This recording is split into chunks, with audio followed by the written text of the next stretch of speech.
Bonsoir à tous. Je me permets de faire une petite mise au point puisque plusieurs médias algériens ont repris mes propos en cherchant donc la potentielle taupe qui m'aurait parlé et que je chercherais à déstabiliser la sélection algérienne.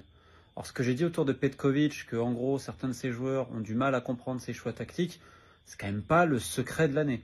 En fait, j'avais précisé cela parce que j'avais lu beaucoup de choses sur Petkovic et sa relation. Les joueurs n'ont rien humainement contre le coach. C'est juste qu'il y a une certaine incompréhension vis-à-vis des choix, vis-à-vis de l'animation, et que c'est un peu de l'autogestion. C'est pas un secret non plus. Et j'avais précisé d'autres choses en disant, c'est pas un drame, quoi. Ça se passe dans toutes les équipes avec les frustrations. Et là, j'entends, oui, je serais pour déstabiliser les journalistes français, je sais pas trop quoi. Alors c'est marrant parce qu'en France, la Fédération française de foot, son président, a écrit un courrier à la présidente de l'Assemblée nationale pour se plaindre de moi. Qu'il fallait, voilà, je suis là pour déstabiliser aussi.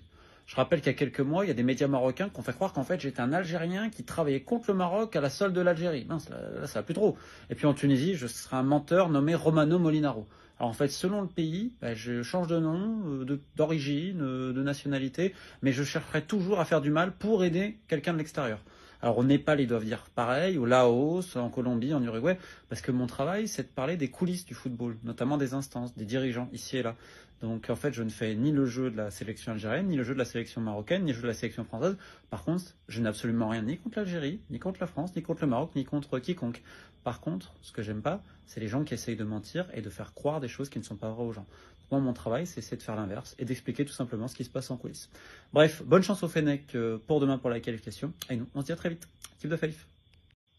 Bonsoir à tous. Je me permets de faire une petite mise au point puisque plusieurs médias algériens ont repris mes propos en cherchant donc la potentielle taupe qui m'aurait parlé et que je chercherais à déstabiliser la sélection algérienne.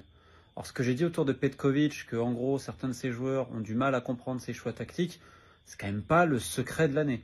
En fait, j'avais précisé cela parce que j'avais lu beaucoup de choses sur Petkovic et sa relation. Les joueurs n'ont rien humainement contre le coach. C'est juste qu'il y a une certaine incompréhension vis-à-vis des choix, vis-à-vis de l'animation, et que c'est un peu de l'autogestion. C'est pas un secret non plus. Et j'avais précisé d'autres choses en disant, c'est pas un drame, quoi. Ça se passe dans toutes les équipes avec les frustrations. Et là, j'entends, oui, je serais pour déstabiliser les journalistes français, je sais pas trop quoi.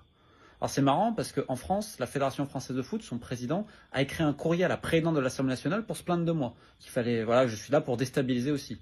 Je rappelle qu'il y a quelques mois, il y a des médias marocains qui ont fait croire qu'en fait j'étais un Algérien qui travaillait contre le Maroc à la solde de l'Algérie. Non, là, ça va plus trop.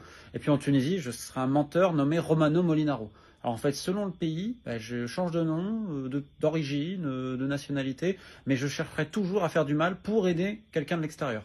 Alors au Népal, ils doivent dire pareil, au Laos, en Colombie, en Uruguay, parce que mon travail, c'est de parler des coulisses du football, notamment des instances, des dirigeants, ici et là. Donc en fait, je ne fais ni le jeu de la sélection algérienne, ni le jeu de la sélection marocaine.